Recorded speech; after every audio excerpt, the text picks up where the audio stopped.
Hi, I'm Sarah Kalman with City TV. Welcome to this edition of Inside Santa Barbara, the city's only news magazine show. We bring you up to date on the city's most significant issues, projects, and events. In our first story, we take you inside a brand new state-of-the-art waste management facility that'll increase our community's recycling rate to over 85%, generate renewable energy, and lower local greenhouse gas emissions. For over 54 years, trash generated here in Santa Barbara has been buried at the Tehiguis landfill. And unfortunately, the landfill is filling up, originally due to reach capacity by the end of the decade. But a new project at Tehiguis is changing all that. Space is valuable, and there's not a lot of places to build new landfills. So we need to make the most use out of the landfill that we have rather than searching for new places for landfills. This is why the brand new state-of-the-art waste management facility called the Tehiguis Resource Center is such an important project.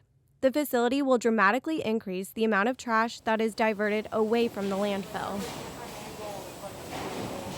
So regionally, over 10 years ago, we started having a conversation between the county and our city and Goleta and several other communities about how to address potential landfill closure at Tehiguis and also how to address emerging regulatory requirements that were coming to increase the amount of diversion that were required. Collectively, we developed this project, and again, the county oversaw the building and the management and the ownership of the project. The Resource Center was originally established by county staff for reducing our community's dependence on landfilling in the first place. The Resource Center, by diverting 60% of the waste that comes into the materials recovery facility, extends the life of the landfill by twice as much. The Resource Center was sited at the Tehiguis landfill after we did an extensive environmental review process. An EIR looked at 3 different locations for a lot of the facilities, and it was shown to be the best location. It's not near people, and it's at an existing landfill or has already been used for industrial purposes. People tend to think of waste as this linear process. They finish their albacore or their drink and they throw it in the trash, and it's out of sight, out of mind, and it goes into a landfill and it's buried. And the Resource Center is a huge game changer because it turns that linear process into a cycle where we take their apple core, we process it, we turn it into energy, we turn it into compost. We take their drink can and we turn it into a new drink can or other objects. And this is just vitally important because we need to process our materials more responsibly. The reason we say reduce first and reduce, reuse, recycle is people should buy fewer things. But we're addressing the third step, recycle. We're taking more of the materials that people use every day and we're finding ways to recycle them. The Resource Center increases our local recycling rate to over 85% and generates new resources like green energy and compost. Compost is made at a special site at the Resource Center called the anaerobic digester. So how does this work? You throw away your trash, goes into a truck. That truck comes up here and it dumps the materials onto the tipping floor of the materials recovery facility. Then 2 large machines pick that waste up from the ground and put it into another big machine that grinds it and cuts it up. And then from there it goes into different filters that separate large from small, heavy from light. And then the very last step is humans then separate anything that maybe some of those machines mixed. So we separate plastics from aluminum, from newspaper, from cardboard. Anything that's not organic goes into the landfill. Anything that is organic goes up to the anaerobic digester. That organic material is then mixed with green waste. It's put inside of a bunker for 2 30-day processes. During that time, it gets a bacteria-infused liquid sprayed on it, which digests the material. The product of that digestion is methane, which we capture, and it also creates a digestate, which we then spread across a long area out into the sun, where it dries over a period of time. Once it's dry, we then filter that material for anything that just, bits of glass or plastic that might be in there. And that final product is compost, which can then be used in agricultural areas. Perhaps the most unique aspect of the new facility is that it creates renewable energy from methane gas. The Resource Center has 3 different sources of renewable energy. It has solar panels on the tops of all the buildings. It also extracts landfill gas and generates electricity from that.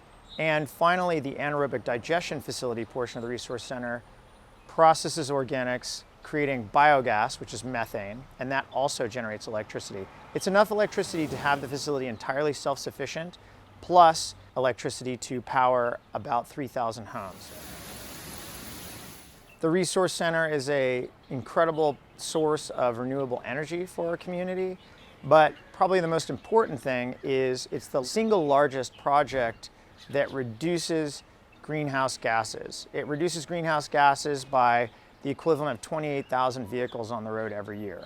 It's over 117,000 metric tons of carbon dioxide equivalent in reduction. And that reduction is done through renewable energy. It's done through an increase in recycling. So it has a lot of different ways that it reduces greenhouse gas impacts. So the Resource Center fundamentally changes how we manage materials here in the city of Santa Barbara. So it's a tremendous project and investment that all the residents and businesses in the city of Santa Barbara should be incredibly proud of.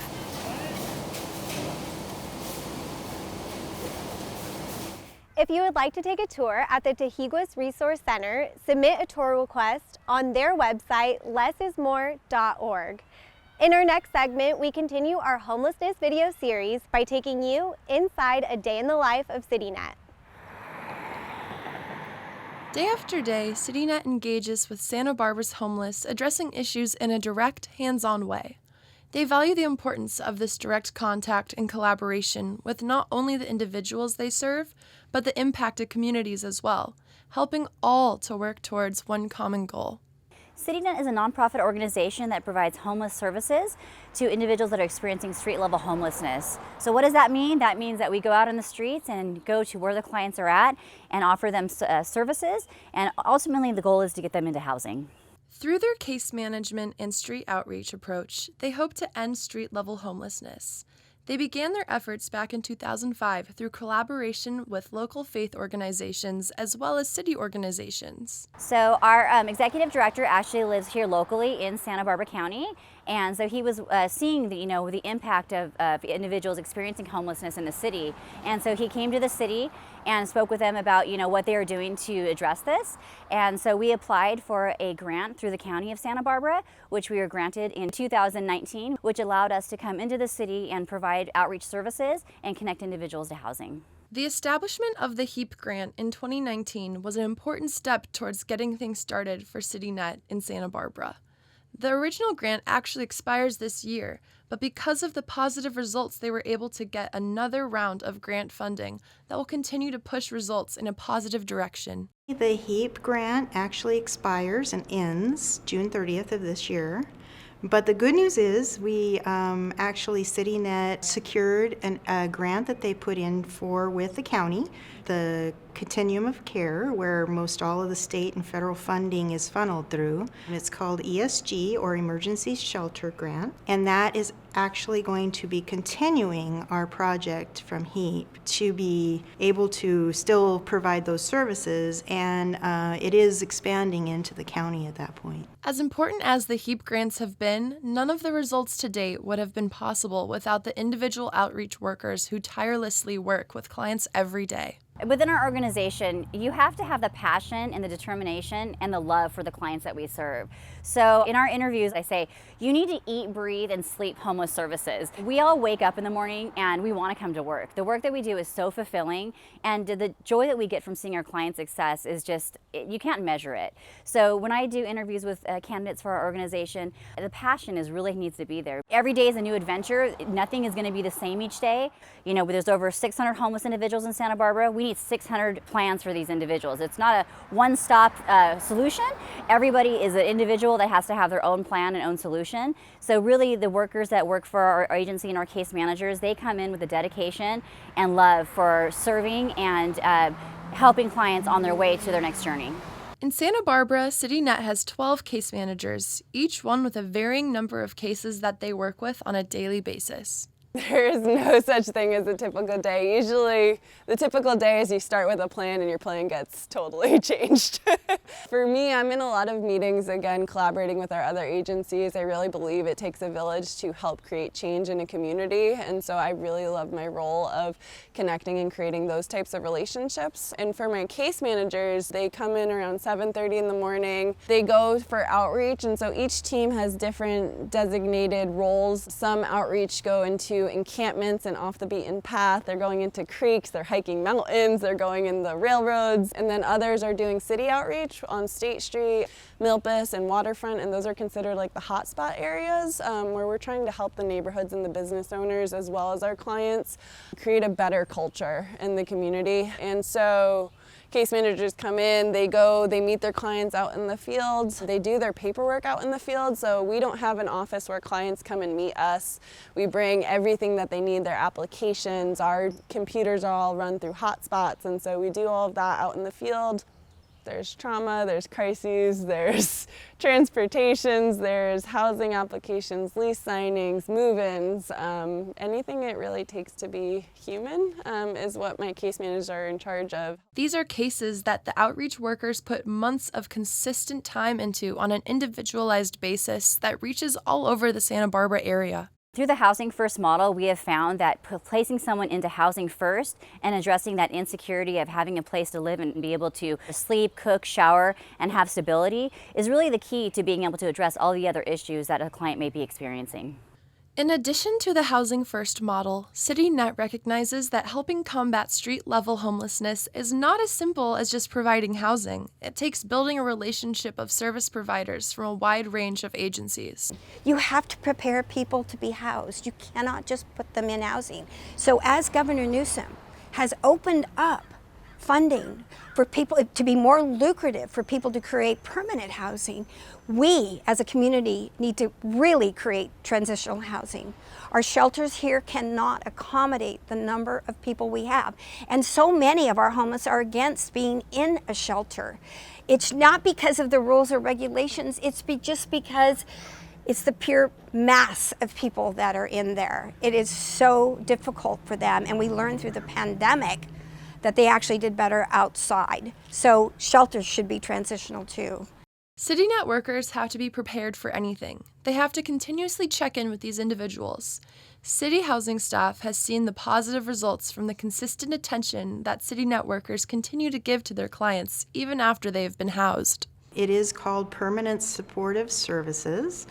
And what that really entails is case management that will continue with that client even after they're housed. And that's really what CityNet is exceptional at. They really stick with their clients. They provide them all the support that they need. They check in on them continually, make sure that they are moving forward with job access or whatever needs they require to help them stay in those units. CityNet caseworkers offer options, but it is ultimately up to each individual to accept the help. A lot of people don't trust service providers, and so sometimes it takes 6 to 8 visits of meeting someone on the streets in order to develop that trust and rapport where they'll actually sign our paperwork. Creating a culture where it's not always about doing, but it's just about being next to the client so that you know that you're walking through the process together and not holding the client's hand or pulling the client through the process because they feel like that's the right thing to do. As much as working with the homeless population can be discouraging at times and requires a driven, patient, and motivated person, it is an incredibly rewarding role that brings joy with even the smallest victories. So the rewards are just seeing someone succeed. It could be the smallest wins, from getting a client to sign that paperwork after 8 to 9 visits. I had a guy I met 20 times before he would sign my paperwork and get the chance to do any type of housing program. And so that was a big win. But then to see someone, I have a guy, we share the same birthday, and he was on the streets for 25 years, and when I met him, he was like, "There's no housing for me in Santa Barbara. I've been here for 25 years. There's no way I'm going into housing," and now he's housed, and I get to cook him spaghetti. And just that feeling of having not only a win, but a connection with that person that allows me to, you know, take the time out of my day to go cook him spaghetti and converse over a meal, is just a fabulous feeling. I can't really describe. If you would like to learn more about CityNet or get involved, head to the website citynet.org. And if you missed our last video in our homelessness video series, you can watch our previous Inside Santa Barbara episode online at santabarbaraca.gov. You may have noticed a ton of construction activity along the Las Positas and Modoc roads. It's for a new multi-use bicycle and pedestrian path. Let's see the final steps the city is taking before it's open to the public. We're only months away from the completion of the Las Positas Modoc Road multi-use path project. The Las Positas Modoc Road multi-use path is a 2.6-mile multi-use path for runners, for cyclists, for walkers, and it starts along Modoc Road at the intersection of Calle de los Amigos and Modoc, and then once you get to the intersection of Las Positas and Modoc, it goes towards the Henry's Beach or Arroyo Burro Beach.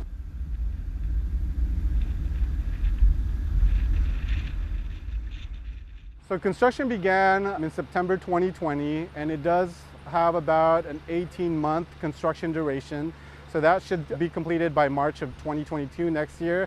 But we are pretty much close to the finish line. We should have a lot of the hardscapes, all those improvements completed by the end of next month. And kind of just the final touches are the landscaping and the railing work that's going to be happening. The project addresses safety concerns along the Las Positas and Modoc roads, making it an important project to the community. So Las Positas and Modoc roads in the project area are very high-speed travel roads. We do have collision patterns with vehicles and active users of this road. Unfortunately, there have been fatalities. This project is a Vision Zero project. What the city's Vision Zero strategy is to eliminate all severe injuries and fatalities in our roadway. And really the only way from a safety standpoint is to separate the road users again because of the speeds. And so now we can have an all-age facility, as before there was only on-street bike lanes, which is great for our confident cycling and runners to go along that path. But this is truly great because it now will accommodate all ages and abilities along this very high-speed travel road section. The multi-use path not only provides a safer route for bicyclists and pedestrians, but it also provides critical local and regional connections. So the path does provide local and regional connections because it creates a path basically to access UCSB, Goleta. It'll eventually lead to the Auburn Trail all the way down to the beach. So it does provide access for all of the community to be able to reach other local points of interest outside of the city.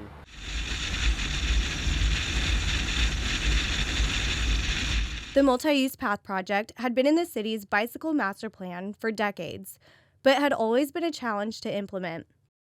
That is until the city received the Active Transportation Program grant from the state. The project is funded by the Active Transportation Program grant. It initially received funding in the grant's first cycle, in Cycle 1 back in 2014 for design and environmental review. And subsequently, in other cycles of the grant program, it received construction funding. Construction cost is $15.5 million, the bulk of it being funded by the Active Transportation Program with some matching funds from the Measure C program. So the Active Transportation Program grant, it was really a game changer for active transportation projects that were a higher dollar amount. This project had been in the city's bicycle master plan dating back to the 1970s, but we could never afford with our existing streets capital programming this project. So with the Active Transportation Program, we applied on the first cycle and we were so thankful to get this grant. Once the grant was awarded, the project was designed and planned, leading to construction starting in 2020. I think there's a few challenges that come to mind. The biggest challenge that we faced with was just a lot of the other construction that's also happening nearby. At the beginning of this project, when we were still working on Modoc Road, there was the city water line project that was happening, and then we also have the Arroyo Burro project that's happening nearby. And it's difficult because it takes a lot more coordination. We want to make sure that each other have access to do the work. We want to make sure that the traffic control isn't conflicting with one another. So it just takes a lot of coordination with all those types of activities that are happening, but also you want to stay on schedule and get the project done in a timely manner. Another specific one that I can think of, which is funny, is there was a nesting bird that we did face, and we had to wait until they hatch. It delayed us for about a couple of weeks, but luckily not too much. Landscaping is the final touch to the project. This will beautify the roads as well as provide environmental and safety benefits. There's about 80 trees that we're putting on at Modoc Road. I think there's about 40 trees that's also going along Las Positas Road. And they consist of island oaks or coast live oaks. And then there's also some bioretention basins that we're putting in onto the parkways, and they help capture stormwater and treat those stormwaters to improve the stormwater quality. Adding more trees into the parkway areas and a multi-use path really does create more of a city feel-like street instead of a highway. Adding median islands along the streets kind of slows the vehicular traffic moving through those roadways, and it does make you feel like it is more of a city street rather than just a highway. Very soon, bikers, walkers, joggers, visitors, and neighbors will be able to use the Las Positas Modoc multi-use path to safely travel to their destinations, whether it be the Arroyo Burro open space, Ealings Park, or any of the other connections the path provides. To learn more about the Las Positas Modoc multi-use path, head to the website santabarbaraca.gov/bikepath. We'll be right back. The City of Santa Barbara asks you to get your COVID-19 vaccination. It is safe and it works. What we do as individuals will impact everyone's health, including those that can't get vaccinated. Protect yourself, your family, and your community. It's never too late to find your reason and take your shot. Visit publichealthsbc.org or call 211 to get the facts. Be the solution to water pollution and stop pollution at its source. From the people to the street, to the creeks, to the beach. From the people to the street, to the creeks, to the beach. From the people to the street, to the creeks, to the beach. We're all the solution to water pollution. Living wage. It's your right. The City of Santa Barbara has a living wage ordinance. Firms providing services to the City of Santa Barbara must pay living wages to their employees working on city contracts. Information on the living wage program can be found on the City of Santa Barbara's website, santabarbaraca.gov/livingwageinfo, or by calling 805-564-5349. Welcome back. This year marks the 11th recipient to receive the Santa Barbara Water Hero Award. Let's find out which organization won and what they're doing to conserve water.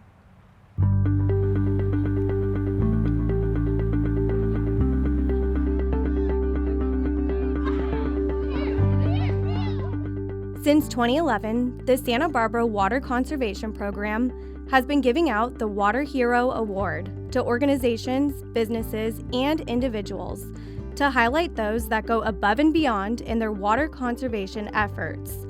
The 2021 Water Hero Award goes to Santa Barbara Middle School.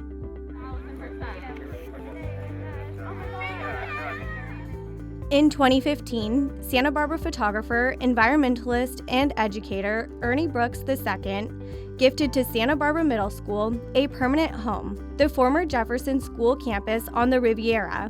Both Brooks and Santa Barbara Middle School shared a belief that students should be inspired to live a life of continuous learning, trust in themselves, and make a positive difference in the community and beyond. Ernie Brooks and Santa Barbara Middle School share a vision that it's kind of our role, our job, our necessity to explore our environments in which we live and to become citizens of where we live, but also become not just students of where we live, but stewards of where we live. So it's why Ernie Brooks and the Santa Barbara Middle School really hit it off from the beginning, from exploring our mountains on bikes to exploring our oceans and diving underneath. We really shared a love for our environment and for what we could learn from wilderness.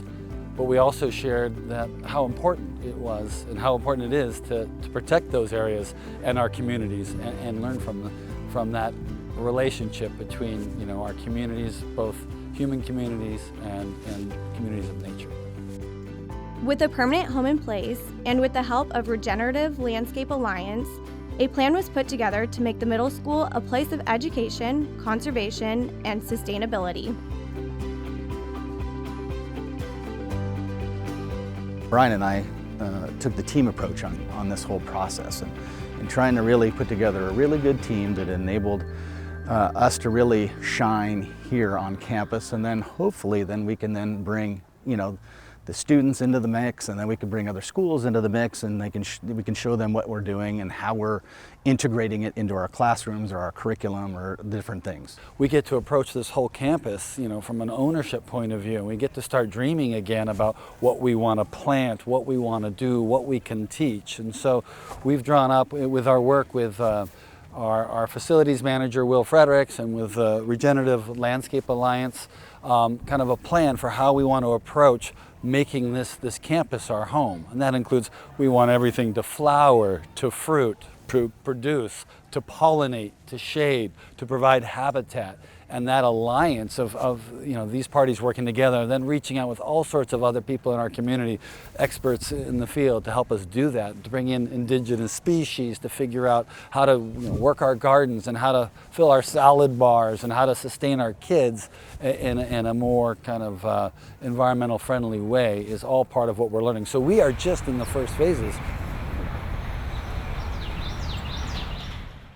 One of the first steps to water conservation was to contact the city and sign up for the Automated Metering Infrastructure Program pilot. AMI is a system of meters, networks, and software that helps track water usage. They also saved 41% on electricity with help from their new solar panels and had savings in other areas, all by doing the right thing. Have the team come out and do a water survey and just kind of look at what we're doing on campus, how we're doing it, can we do it better? And they came out and they started talking about all the different measures, the irrigation and the clocks and how they need to be programmed. And then we got on to this whole subject of automatic metering and how the city was running a pilot program to see if that was something that would work within the city, and it worked really well on our end. We absolutely loved it. I mean, one of the reasons we are where we are standing here today was signing up for that and for Regen. Looking at the total water use of the property, trying to stay at a certain measure at about 120 HCF, I believe we jump into the next tier of billing. And so knowing that that's one aspect of it, a goal has been to stay under 100 HCF every month. That gives us a little wiggle room in case there's a leak or anything to not, get the bill to jump, but also in case we have, like a hotter couple of weeks where we need to add some more water. So that gives us a little buffer without shooting the bill up fairly large. And one of the tools we've used for that is the city's AMI software, which really helped kind of understand when and where and how we're using the water. Using AMI is only one of several ways in which the school approached water conservation and sustainability. The first step was to monitor the water usage of the landscaping. The next step was to incorporate sustainability tactics throughout the property. So we're tackling like the highest priorities, but then how can we take, like, say we're trimming a certain area, how can I take those trimmings and then suppress maybe a bank that I know there's going to be a big, flurry of annual weeds. And so how do I take what I'm doing in the now and try to lessen what we need to do in the future? And think about where's problem areas, where's erosion, where's weeds that I'm going to have to be on a hillside with a machine in the spring.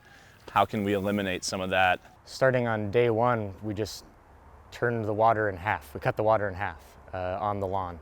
And then we really started to focus on using the plants as this kind of a fuel gauge almost. And you can kind of see them start to weep when they're low on water, and you can see them be nice and happy and green when they're happy with water and nutrients. So that's been a pretty key factor, and just really monitoring just the overall health of the plants. We're down here at the Kiva Garden, and what I'm standing in is a rain basin that is capturing the runoff from the neighboring parcel here. We're not sure exactly what the total watershed is that's being collected here, but we believe some of it's the parking lot roadway, not the full driveway, and then some of the roof from the neighbor. And that, I believe, comes out in like a French drain, and it's piped right here just below the fence, and it comes down this little dirt area here and then into here. And we noticed a few times when it was raining that this area was boggy, and so we decided to construct these earthworks to harvest that water. So here we are at the spillway of this water retention basin. As the water fills up here, it makes its way to this line and then overflows this way and makes its way through this kind of curvy water features, dry creek, and helps to move the water through the landscape and bring it to the plants with a little bit of curve and sinuosity. Real winners in Santa Barbara as far as water-wise. You have your Senecios, your Ioniums, your Bullbean, your agaves, and what a nice little medley that really gets water not a lot. And so we take really low water use, and then it kind of brings you into more of the edible garden, and it's a nice little balance of aesthetics and then food. Santa Barbara Middle School also focused on saving water indoors by remodeling their kitchen and bathrooms to include a spray nozzle in the kitchen and touchless faucets, and lower flow toilets in the bathrooms.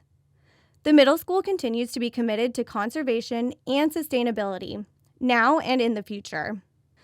The school's efforts towards water efficiency inside and out resulted in water savings of 39% on their irrigation account and 26% on their account for the building and upper landscaping. Going forward, I look at capturing the water off of our surfaces, and the water's off our roof. I mean, it's talk about low-hanging fruit. I think in the next couple of years we'll be capturing a lot of this surface water, and we'll be feeding our gardens and our lawn so that we can kind of be net positive on our water usage, or at least get as much out of it as we can. With so much surface area, we think we can really make a difference watering a lot of this campus just out of our own water capture over the course of a year.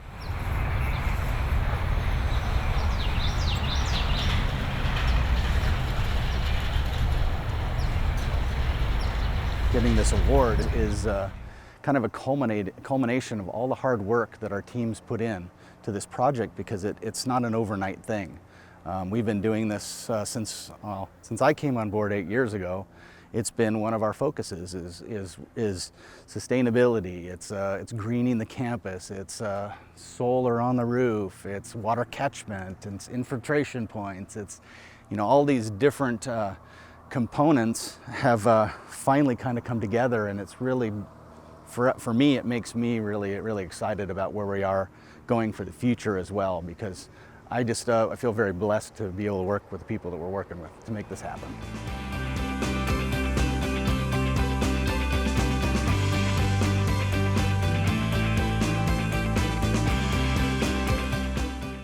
Congratulations, Santa Barbara Middle School, on becoming the 2021 Water Hero.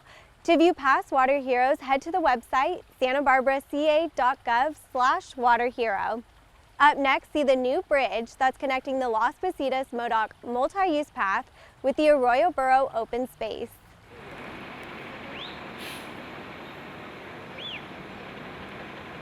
In 2018, the Arroyo Burro Open Space Phase 1 restoration project was completed, bringing improvements to the creek habitat and riparian areas. Phase 2 of the project brings trail and accessibility improvements, including a new pedestrian bridge, which will connect to the Las Positas multi-use path. So this second phase of work really came out of the community meetings that we hosted when we were planning for Phase 1. There was input that community members gave us that we couldn't include in our first phase of work. It didn't fit within the work that we were doing there. That included the restoration of the Campanile tributary drainage. That included doing additional restoration upstream here, and feedback of wanting to see a pedestrian bridge here. There used to be a water line across the creek that very unsafely people were walking across. So there was definitely a noticeable need and interest in having a pedestrian connection here across the creek. People were making access across the creek, so that was really the impetus for wanting to put a pedestrian bridge here. The location of the bridge was determined in coordination with the design and engineering teams of the two projects. This is an 83-foot long stringer bridge. It was manufactured in two separate pieces that were delivered on site off of a truck by a crane, then had to be pulled together and then put in place with a crane as well. We have a water line that was existing at this site prior to our project taking place, and we're relocating that water line to the bridge so that it's higher in elevation and better protected into the future. So that water line also had to be attached to the bridge prior to it getting set in place. There were a number of considerations in the design of this bridge. We really wanted to make sure that our footprint of our abutments was outside the creek banks and having an impact on the banks in the riparian area as well as the hydrology of the creek. The bridge itself is set 2 feet above the 100-year floodplain. That's kind of the standard recommendation for flood control design in creek areas, so that you make sure you have extra capacity beyond the 100-year storm event. And because we have that water line attached to it on the downstream end, we also want to make sure that that's fully protected into the future. On the new pedestrian bridge, the addition of a lookout platform on the downstream side was added for the community to observe nature and the flow of the creek without impeding pedestrian or bicycle traffic. We notice a lot that during storm events, people come out and check out the creeks when it's raining. They want to see what those big flow events, and bridges are a great place to do that. So we really want to provide an opportunity for people to be able to pause and rest and check out the creek here. The open space project, we hope, is going to be wrapped up before the end of the year. We'll have our pathway in here. The multi-use pathway project is not expected to be open until sometime in January, so our official opening will not be until the multi-use pathway is open. To stay informed on when the bridge will be ready to use, head to the website santabarbaraca.gov/Arroyo Burro. Santa Barbara museums offer visitors and residents beautiful art, history, science, and more. And now see the new program that's offering some families free access.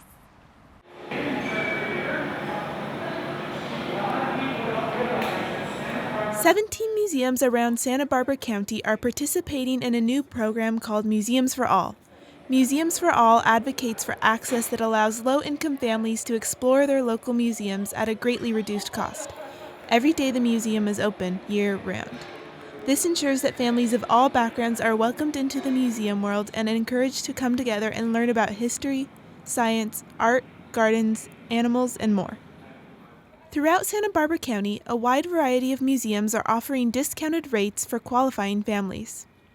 One of the local museums participating in this program is MOXIE, the Wolf Museum of Exploration and Innovation.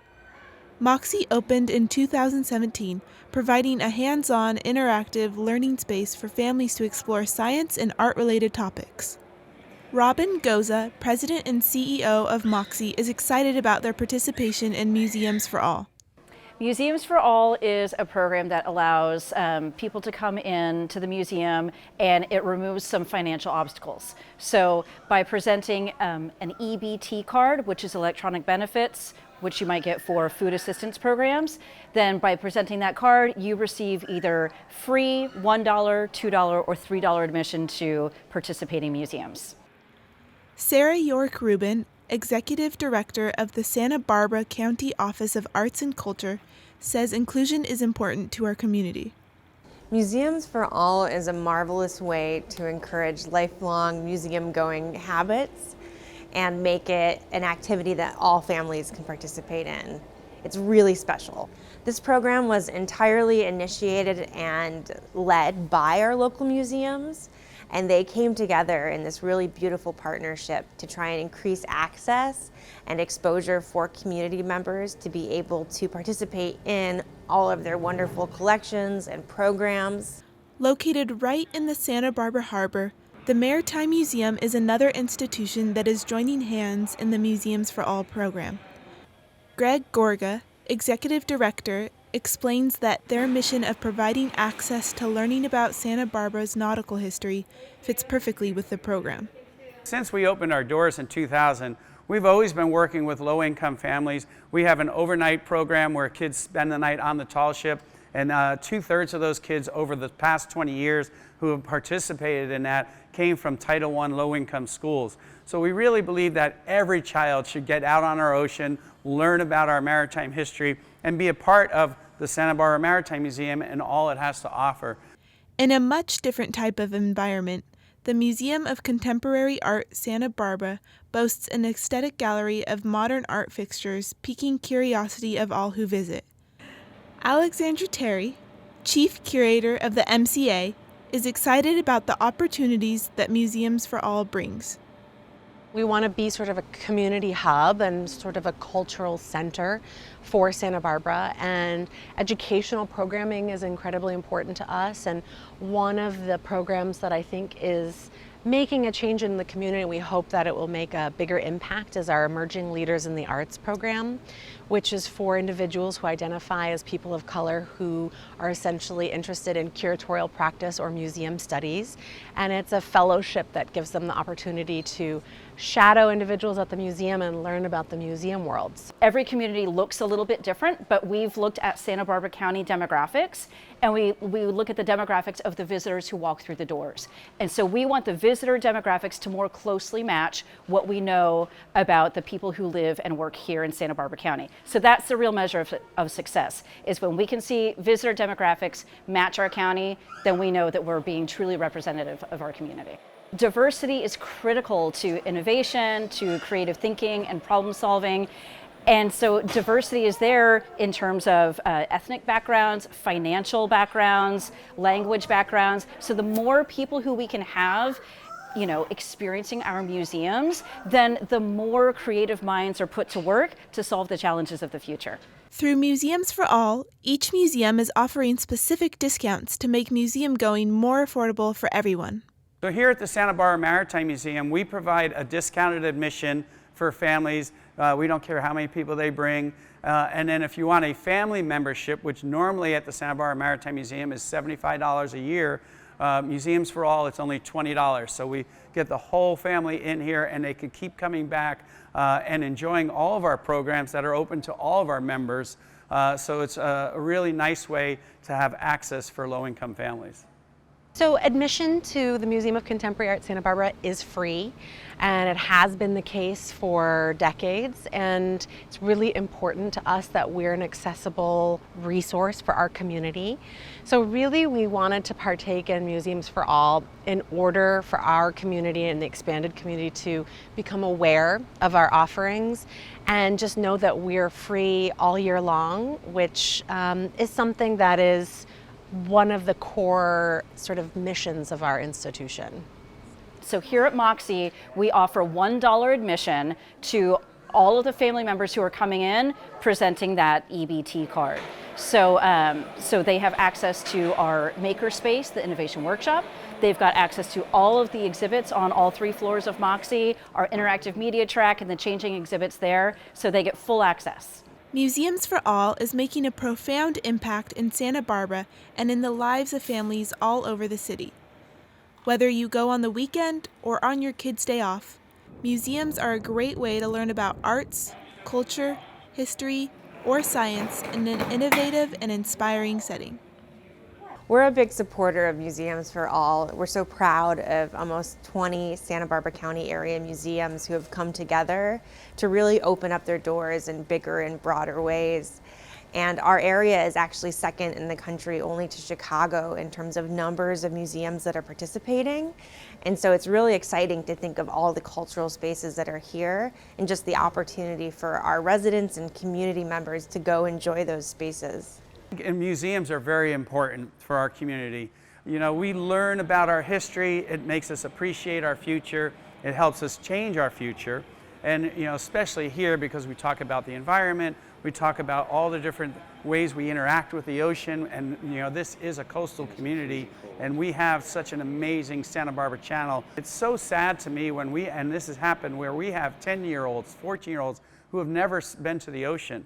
They grew up right next to the Carpinteria Salt Marsh and never experienced that. So these programs really allow all of our community to enjoy it, and hopefully they will become more concerned about our oceans, take better care of our oceans and our coastal areas, and we all need to do that together. So allowing every family to come and visit our museum, and they are the change that we want in the future. And so that's why I believe this program it's really important for all families to come and visit our cultural institutions, because we have so many great cultural institutions countywide. We really hold it dear to our hearts that we are providing these STEAM learning opportunities for kids so that they can actually see themselves as future scientists, engineers, technologists, whatever their chosen career path may be. We want to be there to support them in visualizing those dreams. We're here for our community, for regular viewers, and often contemporary art can be intimidating to folks, but we really welcome everybody in, and you know, we don't expect anyone to have any general understanding of art or culture before they come in. We just hope that it's impactful and exciting for them. Find a museum near you for a fun day with the kids. And if you would like to participate in Museums for All, head to the website museumsforall.org. And now see how the annual Pianos on State brought music, performances, art, and good times to downtown Santa Barbara.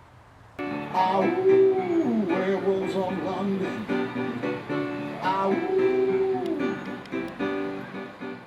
It's amazing seeing people interact with your art. I think it creates such a vibrant experience. It really brings downtown alive in this way and bridges connections with people that maybe you wouldn't otherwise have a conversation with.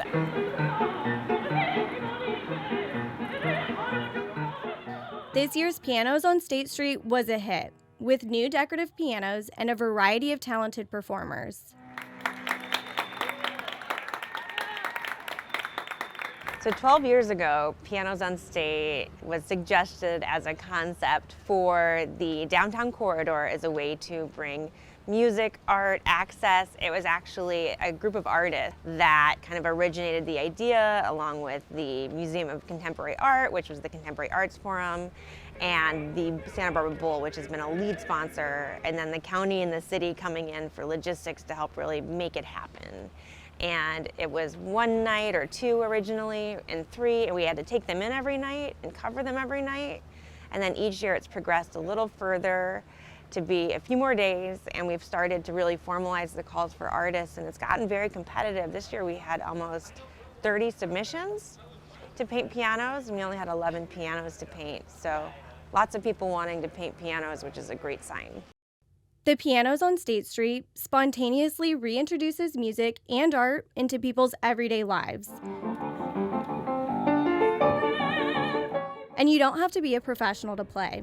Anyone is welcome to sit and tickle the ivories. One of my favorite things every year when the pianos first come out is actually seeing some of the homeless come out, and they are very protective of the pianos because it's an opportunity for them to have access to an instrument that maybe they haven't had access to for a long time.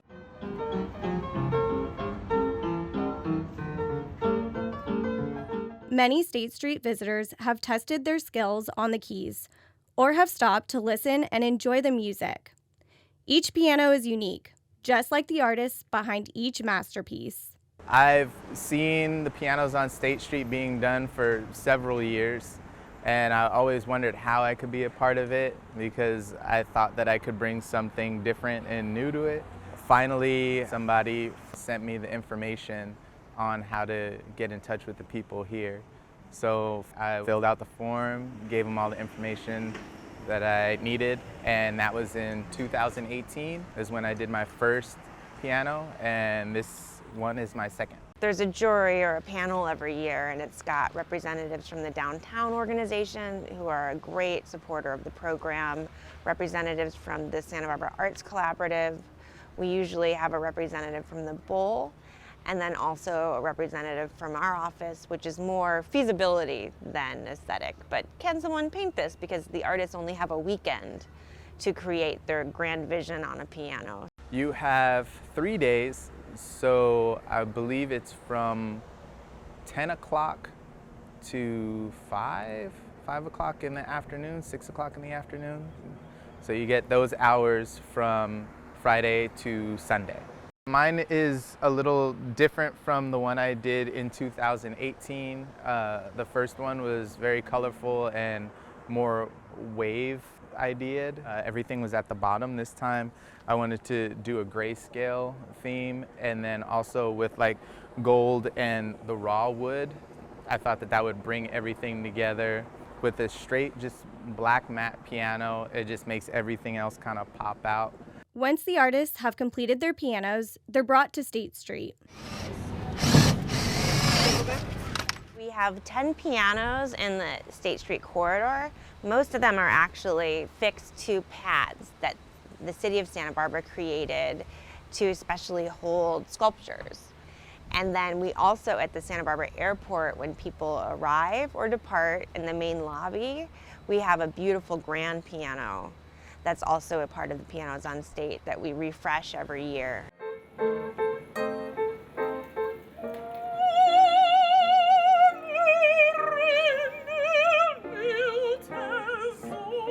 So the pianos are almost always donated by the generous members of our community, and we're able to test them every year because we want them to sound good. So they have a certain lifespan outdoors before they need to be rotated out. Or if they've had a very ambitious painter that's attached things to the pianos, sometimes they're harder to use. So we try to keep them for as long as we can, but we're always accepting donations for new pianos. And people have been incredibly generous and gracious about reaching out to us and saying, hey, I heard that you're putting up the program again. I don't want to paint one, but would you like our piano? And then we actually send someone to their house to try it out and make sure that it's of a certain quality where we know it would sound great on State Street and could be out in the open air, and then could hopefully make it for a few more years in the storage.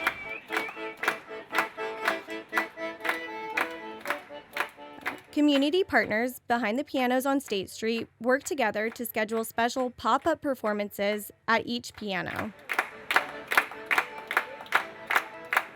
Every year there's a variety of different performances, everything from State Street Ballet doing maybe a little duet of some kind with the piano. Opera Santa Barbara often comes out. We've had a number of the local high school bands or even the elementary school Bravo students, Santa Barbara Symphony.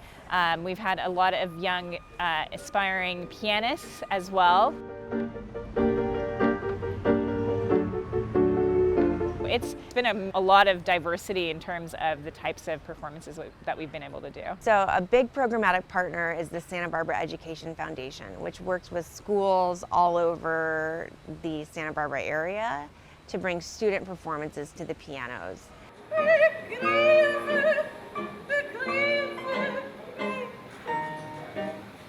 I'm excited for Children's Creative Project to become more involved with Pianos on State, really to invest in arts from this more holistic way, to empower artists as well. I think giving artists a platform to be able to feel like they have an opportunity to display their work, to meet other artists in the community, and then I think too to engage artists of all ages is a really beautiful thing about this project. When the pianos get painted at the CAW, you have some older artists who have maybe painted pianos before who are mentoring other artists and younger artists, and just this kind of collaborative spirit that happens at the CAW around creation of these pianos is really exciting.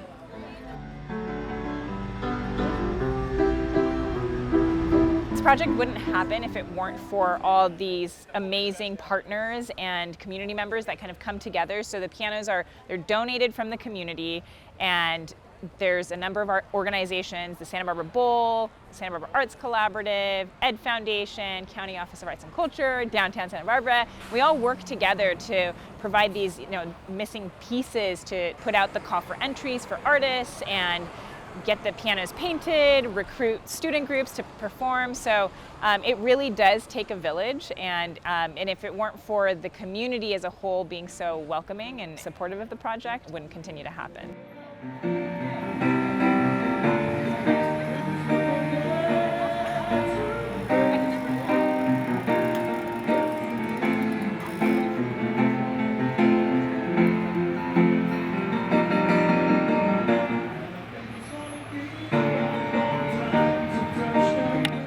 To apply to become an artist for Pianos on State or to donate a piano, head to the website pianosonstate.com. Well, that does it for this episode of Inside Santa Barbara. If you have questions or comments on the show, give City TV a call at 564-5311. Not to worry if you missed anything, you can watch us online at santabarbaraca.gov. I'm your host, Sarah Kalman. Remember, get involved inside Santa Barbara.